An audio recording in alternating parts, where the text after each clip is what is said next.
Yo, what's going on, Arkansas Razorback fans? Welcome to technically the third post game, but the fourth and final analysis for this game Arkansas played in Europe against the bad news Bracken Bears. But that's not fair because they actually played pretty good today, and they were a very good opponent for Arkansas.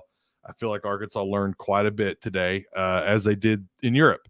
Alongside me, of course, who's going to help me throughout all this. He's going to correct me of everything that I get wrong today. Kevin McPherson, the man, the myth, the legend. Kevin, how you doing, man? Well, I'm great. Anytime the team you cover gets their business taken care of, 4-0, man, it wasn't pretty, but there was a lot of stuff that was. But look, Ty, we saw nearly 60 turnovers today.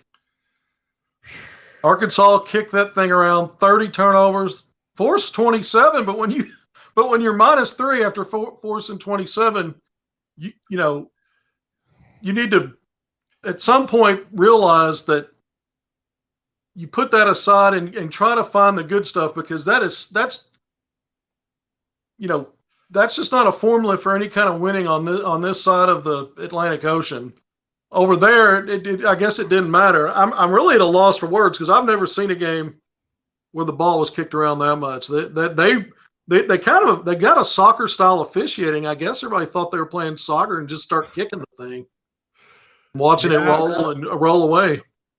I was kind of like you. I was a little I guess shocked might be the appropriate word here. I'm not sure, but it was sloppy, and we have seen that in Europe. We have seen Arkansas play a little sloppy, a little loosey goosey with the basketball, but they're still winning. They won those 4 games. That's right. They're glorified scrimmages, but good grief, I feel like Kevin, we learned a lot, but Eric Musselman and his staff learned a hell of a lot more. Listen, if there's first-class seating on the flight back, Trevon Brazile might need it anyway for his long legs and how big he is, but put him up there, man. This guy, you put the cape on today. He came out gangbusters, 13 of 15 from the field. I believe he made his first 10 or 11 shots, but 28 points, 9 rebounds, 4 steals, a couple of assists. He only had two turnovers, by the way. Yep. It doesn't sound like any in a game like that. It's almost like not having any. 13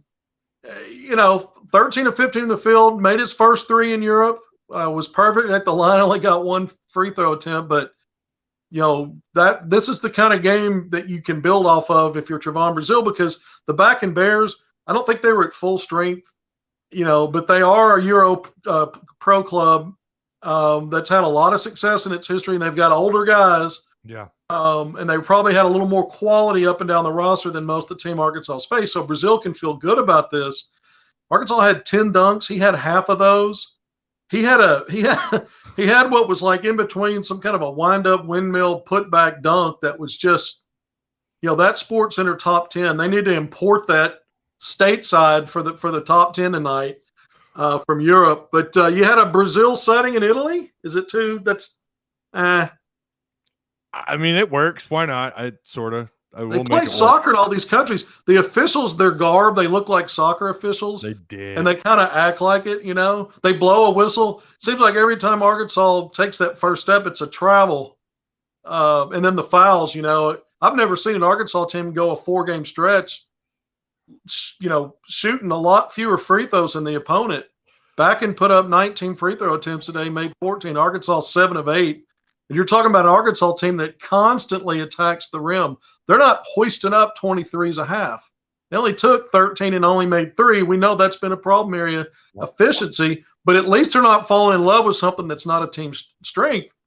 But as much as they drive and play around the rim, they're not getting to the free throw line. So you got to take these winning margins and some of this stuff with a grain of salt, and the turnovers. I just don't think stateside we see these many turnovers just because of these quick whistles that they saw in Europe. It was crazy. I mean, you saw one official. The second, I want to say it was on, might have been Nick Smith.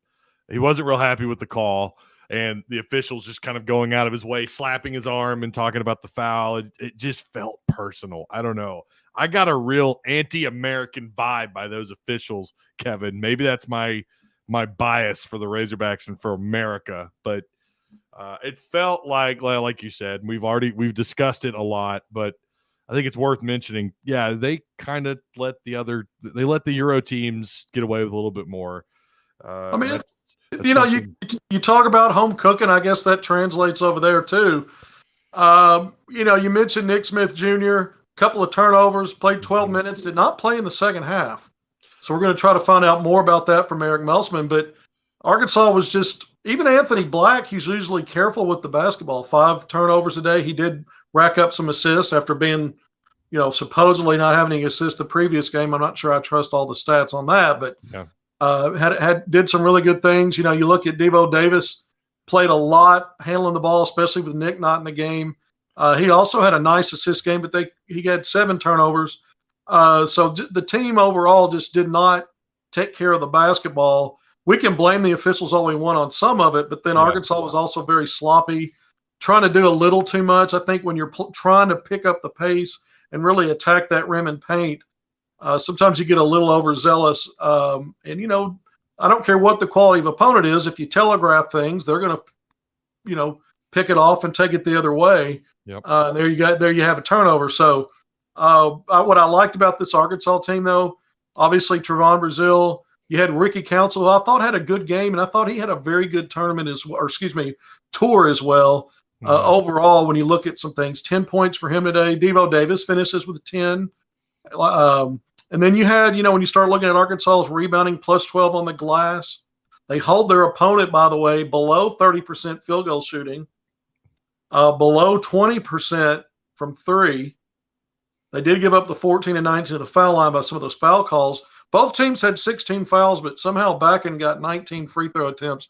Arkansas got 8. So I guess, we could call that a balanced game in terms of the whistles. But I just, again, when you're attacking the rim as much as Arkansas does, it seems like Kamani Johnson gets karate chopped from 3 or 4 guys every time he powers up, and they just kind of watch it happen and go, no lost limb, no foul. You still have all your extremities, sir. We don't blow whistles unless something, really bad happens in your main. Yeah. Bad jokes. But look, Arkansas learns, I think. They will learn from this. Yeah. They won't see officiating like this or rules like this coming back. But you still learn something when you play other opponents and not just yourself in practice, Ty. Yeah. Something else that stood out, and I don't know if this means much to you or not, but in the second half, it took them 3.5 minutes to get their first bucket. Yeah. I was a little surprised by that, especially with how well they've done on the offensive end in Europe. Took them nearly 4 minutes to get their first points in the second half to start that third quarter. I think that's what I counted. Going back to Brazile, and I know we've already kind of touched on him a little bit. We've talked about him in other pregame and postgame shows. But did you expect this kind of performance out of him? Like, did this kind of blow your mind? I mean, he went 28 of 34 throughout the 4 games. He was 12 of 13 for 28 today. Is this something that kind of blew your mind a little bit, or was this something that, no, I absolutely saw this coming?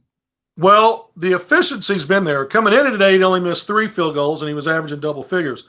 I don't think I expected him to threaten a 30-point bomb. And then usually when you're taking more shots, your efficiency, sometimes you lose some of that. Yep. He didn't lose any of that. He was still very efficient. A lot of it around the back. Like I said, he had 5 of Arkansas's 10 dunks. But you had putbacks, you had reverse lay-ins, and a lot of the stuff he's doing is not just, no one's around him and he's just laying it in. He had some tough transition where it's he's on the move and he's unfolding 6'10" with a 7'3" wingspan in a quick moment to get a finish. So he's doing a lot of things, contorting his body. He does a lot of Daniel Gafford things with his body. Daniel was he'd jump on a pogo stick. He was so quick. Yeah. And get out of his area and come at weird angles, and we see some of that with Brazile. We've been hearing about his perimeter shooting, though, and we saw him knock down that 3 today. And so there's some Bobby Portis in there, too. I've been writing about this. He may have a little bit of both. So to answer your question, I'm not surprised in terms of his talent, his efficiency that we've already seen. And he's had some spurts in games where he's stringing together 3-4 buckets in a short span. But to see him from start to finish until he came out, just really put it on a team that you thought might be the toughest competition. And then he has another big rebounding game, his best rebounding game in Europe. He played a team high 35 minutes also, Ty. So you have to put that in perspective. Players have really been shuttling in and out. Everybody played today technically, but really when you look at Brazile and Devo Davis, they played the bulk of the minutes. I think Devo was at 34 minutes or just 34 and a half. Brazile was at 35. And that also changes things because now you have a chance to stay in your flow if you're in one, yep, or get into one if you're not. And the more minutes you get if you're having a game like that, you just kind of let a guy go. And I thought Musselman said, Brazile, this is your night. Help us get to that finish line. And he did that. Yeah, I agree. 110%. I agree. I was overall effort, energy. We know it was there for a lot of those guys, not just the ones that we're talking about, but Kamani continues to play with high energy and several others. And that Gafford comparison is an interesting one because I agree. You kind of see that long body moving up the floor like he does. Not saying that he is a Gafford. Please don't confuse us. We're not saying that he is Daniel Gafford, but he certainly seems to have some of those same qualities. Yeah.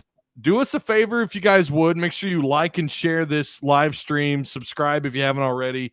The subscriber count's blown up. The views are going great. You guys are you're going over to hogville.net for all that wonderful free content that Kevin McPherson provides for basketball, and of course Otis and Dudley covering football, all free, as we mentioned, as much as possible because we want you guys to know what kind of value you're getting and at what cost. Zero cost. That's the cost. We have a question in the comments section. This is coming from Elmer. Elmer, it's not a bad word, but if you say it quickly, it is. Elmer Fudpucker. Okay. Says, do you think the Mitchell twins will get playing time for their defense against players like Shibwe? And then he says Brazile is a little thin. Yeah, I mean, that's really impossible to know right now. We're 3 months away from the start of the regular season, let alone getting into conference play.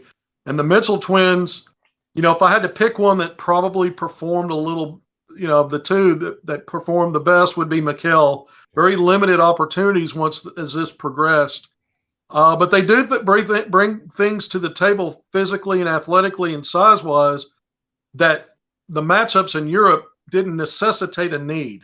Once you start going against bigger, more athletic guys, quicker guys, stronger guys in SEC play, things can change in your rotations because of the personnel that you have at that's to your avail if you're Eric Musselman. And we've seen him change his rotations, tweak those things, adjusting to those tougher games night in and night out once they got into league play. Arkansas has struggled out of the gates in SEC play 2 years in a row.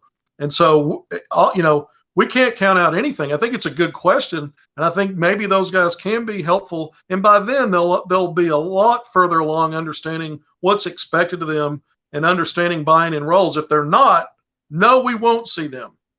No, we won't. But if they are, and you expect they will be, they're veteran guys.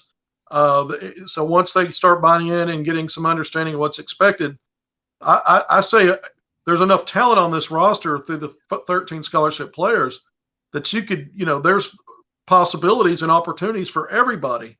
We know that not everybody's going to get significant opportunities. It's making the most of them when you do get them, though. And we've seen guys like Trey Wade in the past make the most of it. We saw Devo Davis and Jalen Williams 2 years ago kind of come out of nowhere to really be a main part of what Arkansas did to get on that massive run and run to the Elite Eight. And they were fixtures in the starting lineup and top 6 rotation. So you just never know. I've got some ideas about what I've seen now through 4 games of what Arkansas's rotation looks and feels like right now. But remember, we're in August. None of these counted. This isn't the rule. The rules aren't the same. The competition's not the same. The situations or scenarios are different. And then you've got 3 months before you even play your first non-conference game in early November, Ty. Everybody's hungry, Kevin. They're just hungry. Yeah. They're loving the content here, and they're hungry for Arkansas basketball. That's what this is. I'm hungry. I've had a cookie and coffee for breakfast. Oh, man. No, I'm working, man. Come on. Believe me, I'm not missing any meals, bro. But I'm just behind. I'm behind on it. Yeah. I don't even remember what I ate for lunch. We were at a practice this morning. Got to watch Razorbacks this morning, and then I don't know what I did for lunch. Oh, I stopped by Chick-fil-A. Of course, I grabbed me a spicy sandwich. Move. Yeah, absolutely. It was delicious. You get great food there. I'm not trying to shill for them, but you get great food, and you get memorable smiles from the employees that stick with you for a few days because they're always smiling and happy. They're glad you're there. I love it. I love it when they just come up to your car. They don't hand you a menu. They just assume you know the menu. Right. They know their customers. I'm like, yeah, I don't need a menu. But that's right. Yeah, we have another question, and please, guys, feel free. We'll do our best. We probably won't get them all, but if you have a question, we'll read them. Mike and them, who is a regular here, by the way, shout out to him. Question: Brazile was good at Missouri, but he's made some serious progress since coming here, hasn't he? I'm assuming he's asking you. Yeah, and that's what you want to see. He was a true freshman last year, just like we talked about Devo and Jalen Williams. When they were freshmen, it was kind of mid-season, early SEC play before we really started to see them get opportunities. It was much the same for Brazile last year at Missouri. And I think one of his breakout game was a home win over a ranked Alabama team at that time. And he kind of had, he had 9 points, several rebounds, some blocks, kind of showed some things. And then, he had some strong games at the close of his freshman year. So it wasn't a big body of work with him getting a lot of, big minutes and big meaningful role. But you build on that. You have an off season. You get stronger. Yeah, he's thin and needs to get stronger, but he's gotten stronger relative to where he was. You start building your confidence with stuff you start adding. Then you're an Eric Musselman system where you're learning a lot more than you were probably getting somewhere else in terms of plays and terminology and other things. I don't want to disparage other programs because there's more than one way to skin a cat, but there are expectations are high under Eric Musselman. And so you got a lot of things going on. I think it's always encouraging when you see a guy basically miss 5 or 6 shots through 4 games. And it's not like that's a skewed representation because he scored in double figures in every game, or average double figures coming in, and he gets 28 today. And so you see that, that's positive. You saw him blocking shots in most games. He didn't have one today, but altering shots. You had some question marks about his glass work after the first 2 games. He responds and grabs 16 rebounds in the last 2. Several of those were offensive rebounds for putbacks. And so you start now to really see all the value, and you see, okay, this guy can score. He's not going to go out and put up 28 every night.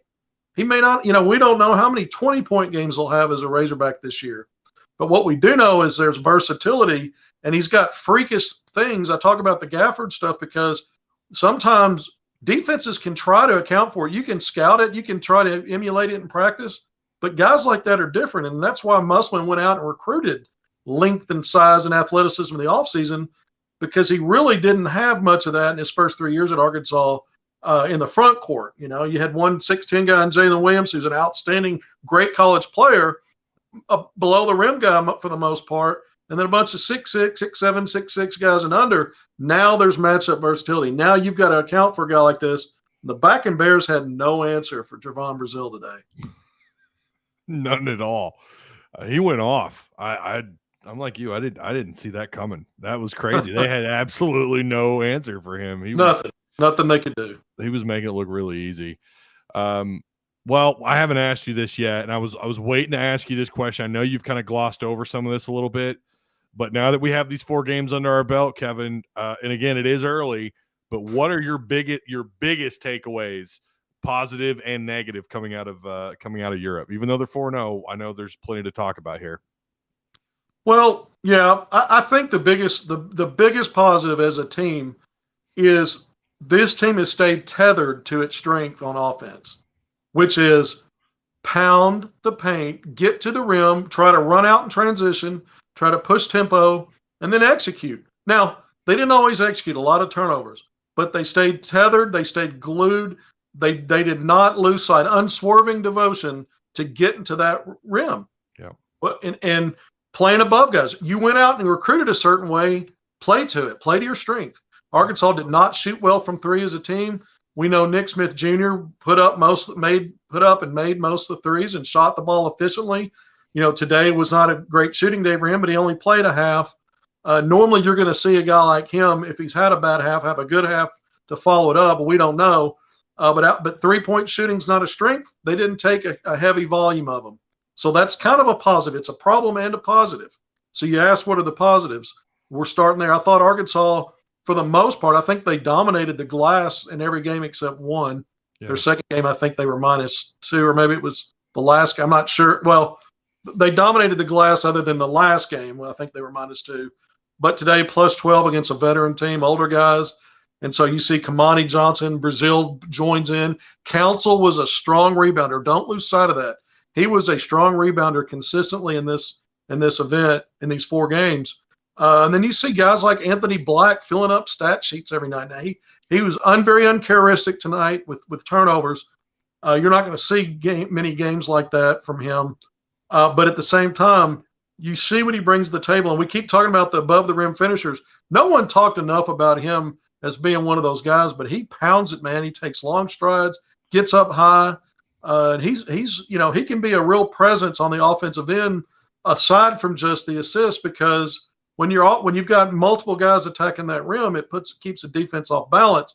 And anybody that wants to slide over and help on him, he's going to make the pass, and someone else will get an easy look. So I just move it around the board. I think, aside from attacking the paint and rim, being mostly the best team on the court every night on the rebounding end, Arkansas got a lot of steals, forced a lot of turnovers. Yeah. So there was a lot of good defensive instincts, even if a lot of it was gambling and getting out of missing assignments or getting out of position. They still made plays on that end. The problem is the negatives on offense with all the turnovers, you end up kind of giving it back. And so if you're going to be good defensively forcing turnovers, you got to figure out a way to fix it on the other end, because you're kind of a net sum 0 or worse. Today they were -3 after forcing 27 turnovers defensively. I think it's very unusual that this Arkansas team went 4 games, Ty, shooting fewer free throws, considerably fewer than its opponents collectively. And typically each game that was the case. So there wasn't one outlier to skew that number. I don't think that's going to be a normal occasion, because they've been elite at getting to the free throw line in 3 years under Musselman, playing over here, U.S. rules, college game.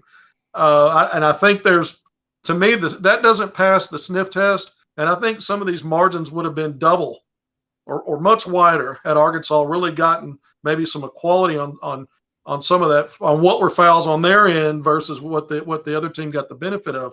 That may sound like a homer comment, but the eye test tells me that. So I think that was a problem on this tour, not getting enough to the line, and other teams getting there more. But I think there's some smoke and mirror to some of that. But there's also some legitimate problems with some of the fouls Arkansas created or were called for. So I do think that was also a problem area. We have a question. I was actually going to ask you, this is going to be the next question, which was talking about 3-point shooting. Loudon Cup wants to know, or he says here, it seems we're having 3-point shooting problems again. Do you see us improving any on this? Any guys step up and start shooting better? So just better perimeter shooting, outside perimeter shooting. Do you see that? If that's a problem during the regular season, do you feel like they have the guys to fill that gap in outside shooting? Yeah, last year Musselman continued to say he thought they had the personnel to get better and that they would get better, and they never really did. They were not a good 3-point shooting team. Mm-hmm. I think he feels this can be too. What I saw in practices before this trip, I got the impression that maybe they would be. We just haven't seen it yet, Ty. We didn't see it in 4 games. There's still, but I keep saying, well, there's 3 months until the regular season. Maybe they can work on some things. But I don't know what you can do really with guys that just aren't good 3-point shooters. There's a lot of things you can work on and correct. I don't know how you correct that necessarily. Nick Smith Jr. is a guy that's going to be a volume 3-point shooter for Arkansas. He's going to be a guy that is going to be, he was efficient on this trip, so that's enough evidence to think he'll be efficient in doing so. But that's one guy. We saw Ricky Council hit a couple of threes in the first 2 games. Didn't do as well in the last 2. We saw Barry Dunning hit a three. We saw Jordan Walsh hit a three. We saw Trevon Brazile today hit a three. Devo Davis hit a three. But you're just sprinkling in a few guys here and there, and there's no consistency, and the numbers are awful outside of Nick Smith. So to answer your question, the good news is they just don't take a lot. They're not comfortable. Something's not clicking. We know I left out Anthony Black. He hit a three to open the game 2 days ago.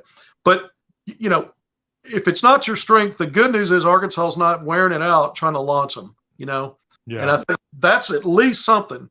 Normally, like last year when that was the case, they were at least getting the free throw line a lot. That didn't happen over here. So in some ways, you go back to the fact that they were extraordinary getting to the rim and finishing in the paint around the basket. Because if they hadn't continued to just pressure defenses by just saying that we're just going to keep, it's like the Terminator. They just kept coming. And so I think the good part of the lack of three-point shooting was that they didn't try to do too much there. They've stuck to what works. But I do think Arkansas is going to need some other people to step up because that will be problematic in certain matchups when it's the real thing, especially when you start moving into league play. Now, Arkansas survived it last year, but they also had a few games where someone other than J.D. Notae, Stanley and Moody, ended up being Arkansas's most efficient three-point shooter.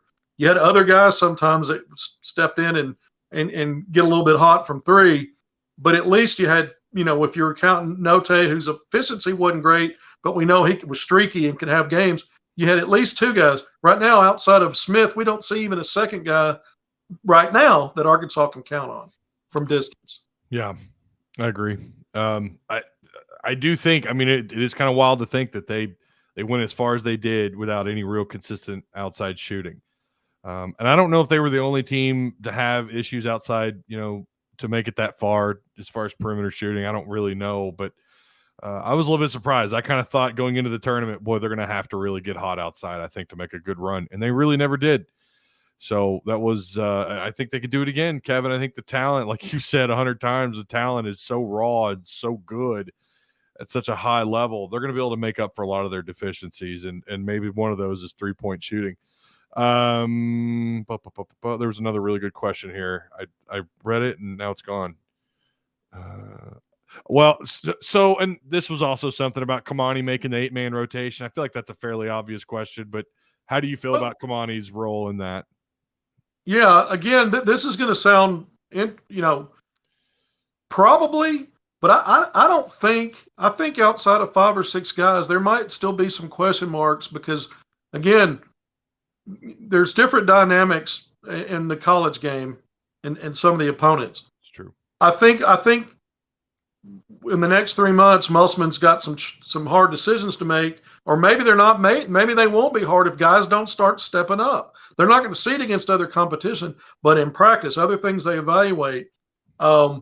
If it's me, Kamani has earned a spot in that 8 rotation, at least to start the season 3 months from now, assuming that someone just doesn't just jump off the page on that front line in practice and something starts clicking. And even then, when guys feel like they have been in rotations, again, we talk about mid-January, those things have been tweaked and changed based on team chemistry, a lack of connectivity, some other problems that start leading to losses and other trouble areas. So things will change. He by far was, when you start talking about the 5 position, I mean, Brazile is a stretch for, he's a little bit different dynamic, but when you start talking about that 5 spot, Kamani by a mile based on this. Yeah. But again, this has had all kinds of weird stuff that doesn't translate to the college game. What does translate, though, about Kamani, he's a 3rd-year guy in the program, 2.5 because he came in midterm 2 years ago, whatever. He works hard. He's been a proven volume offensive rebounder and rebounder in general. And then we talked about those free throws attempted. He will manufacture those. They didn't want to call fouls on him. I made jokes about that at the start of this segment. They weren't sending him to the free throw line much, maybe one game, but he's a guy that does a lot. I think he sets hard screen. He's just physical. And you've got enough pieces around him where you don't need him to be the soft skill guy. You need an enforcer. So from those standpoints, and knowing what Eric Musselman expects and playing to his strengths, I think he's given reasons to carve out, if not a starting role, being in that rotation. But that doesn't mean in 3 months that's how it's going to be. but I think he's off to a head start and probably leads the pack of the other big men, and that would be the Mitchell twins and Jalen Graham right now. Yeah, I agree with that. I think he's earned it. Absolutely. The energy that he played with in all 4 games. I don't know that I ever really see him take a possession off on either end of the floor. I thought he really gave it his all and played hard, and he hit double digits at least once. I think game 1 or 2 he hit double digits offensively. I don't know that I don't think we're going to see a lot of that over here. That definitely wasn't his reputation last year, but yeah. Well, he averaged a double-double after the first 2 games. Last year, did he? No. The first 2 games of this tour, he was 11 points.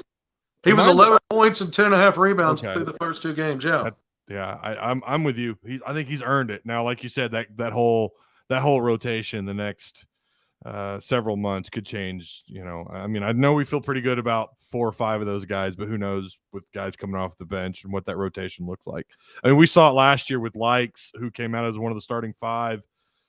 Through the first several games, and then slowly he kind of lost time, and he was having to come off the bench, and that became his role. So who knows what this looks like by the time January, February rolls around. But one last thing, and we'll end it on this. I'm curious. Just I know Musselman has a different standard for defensive play, but that is something we have talked about a lot here, and I wanted to ask you that. The 4 games, did you see progression on defense? Do you feel like they played a little better defensively? Did they find the matchups that they want? Just kind of your thoughts on how they played defensively through these 4. Well, they had good stretches. Let's remember 3 of the 4 opponents failed to reach 60 points. Yep. Bakken Bears got to 59 today. They were leaning on that, but they didn't break it. So Arkansas held 3 opponents below 60 points. So there's something going on right defensively there. I thought Arkansas got a lot of steals, forced a lot of turnovers. So on the defensive end, we talked about the trade-off being bad offensively with turnovers, but still we're talking defense right now. So they got a lot of steals, forced a lot of turnovers, held teams for the most part to poor. The last couple of games really held teams to low shooting percentages. Both, I think the previous opponent was 30% from the field overall and from 3 today. It was even better than that. Under 30 from the field, under 20, I believe, from 3, 5 of 26.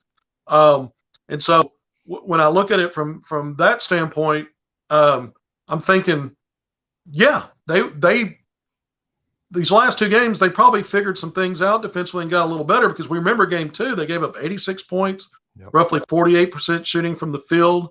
That was their tightest competition. They trailed for a while in that game after the first quarter. And even though they built leads, they can never sustain them because of the problems with turnovers and fouling.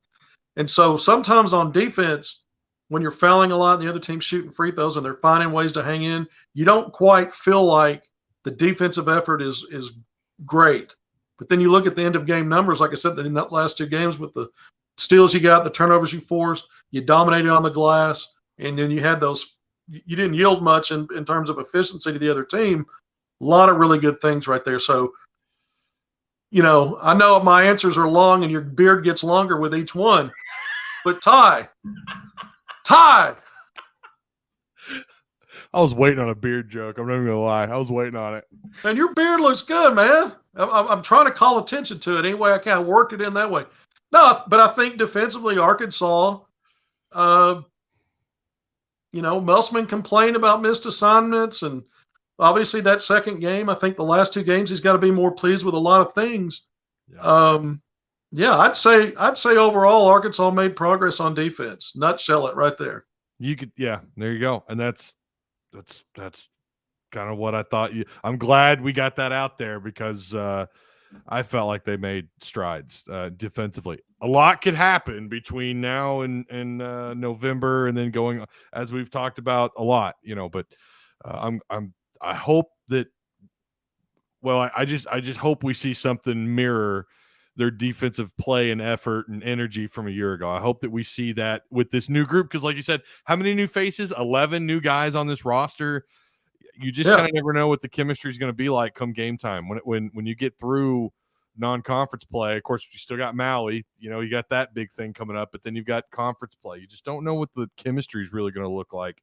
Well, remember, a lot of this, there was a lot of players checking in and out. Sometimes he tightened the rotations, but a lot of players, that's not a Musselman staple.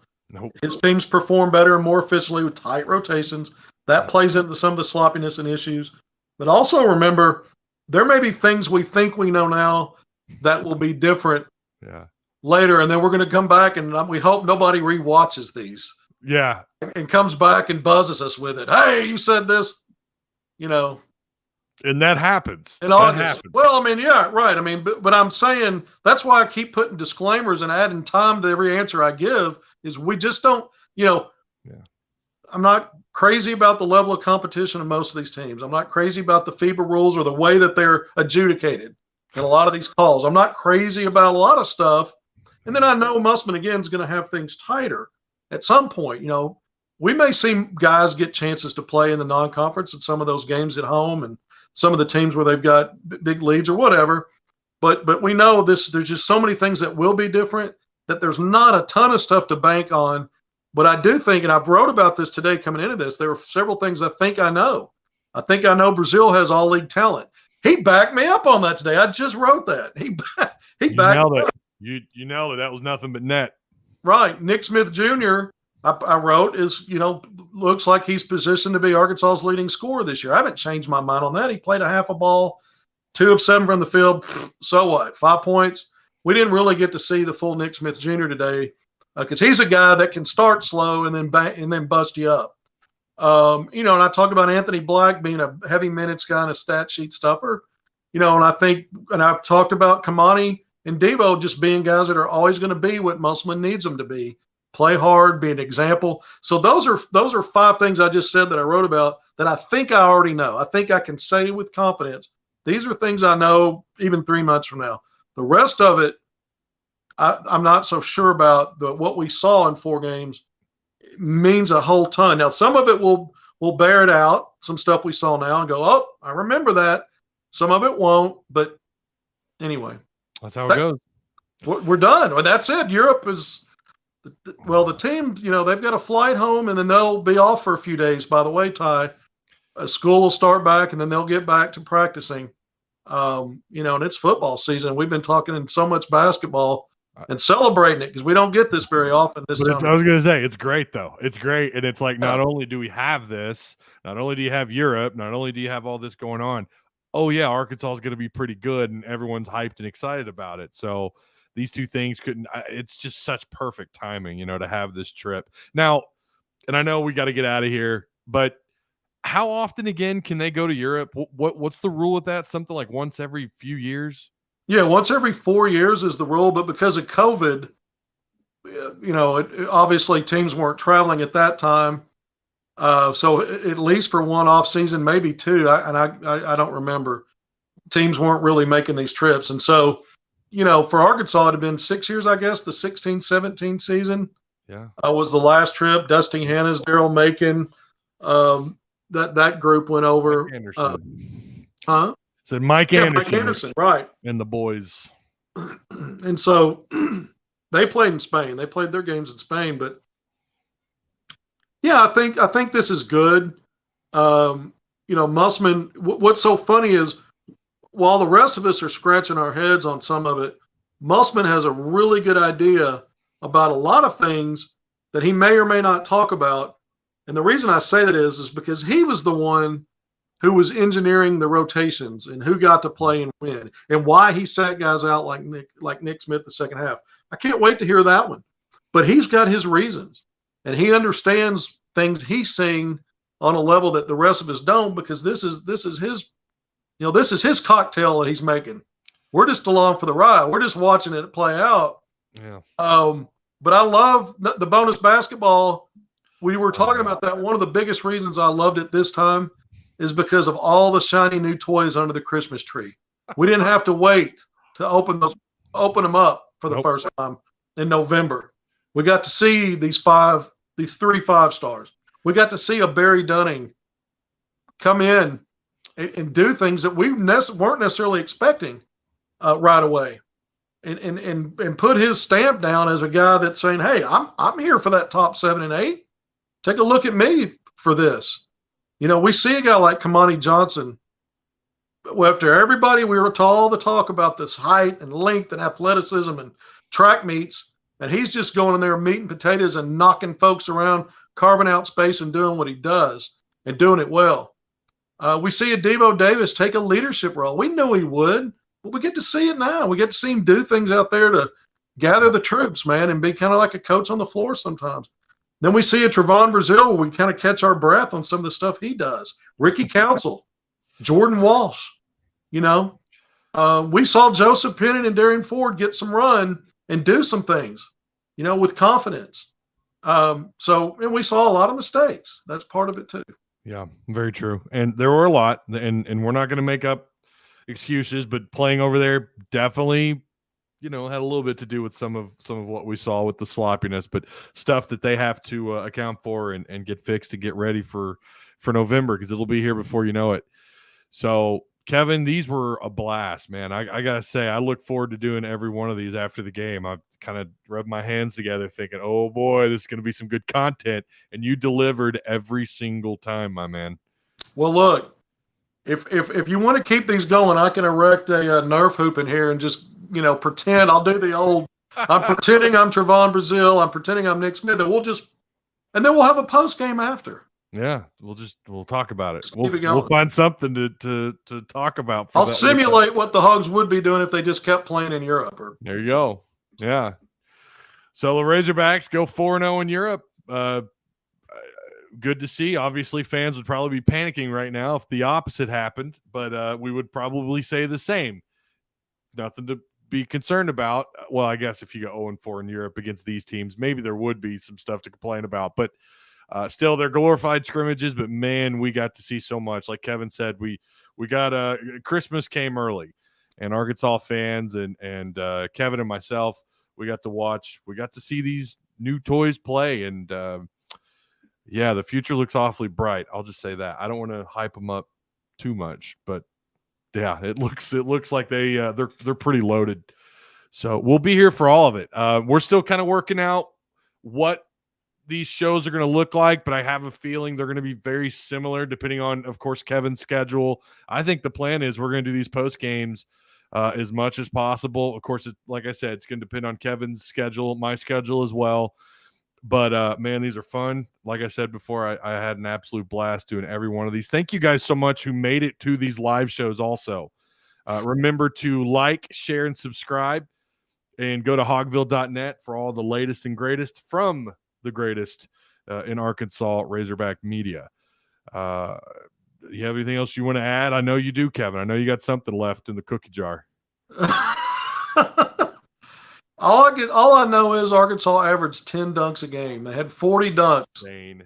And they had a billion, gazillion, trillion more layups and close range finishes. And so insane. If I take anything out of this is that they play to their strengths. And at least that means if you got that as a foundation, you can build and fix things around that. And that's what Eric Musselman does.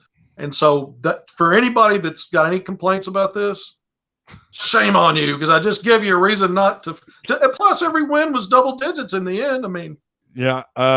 You're not watching these shows. You're not watching the games, or you're not watching these post-game shows if you're complaining about what you just saw. We know they're out there. We know someone's out there. Oh, well, they didn't do this. Blah, blah, blah, blah, blah. Kevin was wrong. Ty was wrong. Whatever. We're here. We're doing our job, and I think we're pretty damn good at it, if I could say so myself. Kevin especially. All right, guys. Again, you know what to do. Appreciate each and every one of you. Woo pig, and we'll see you on the next one. See you, Ty.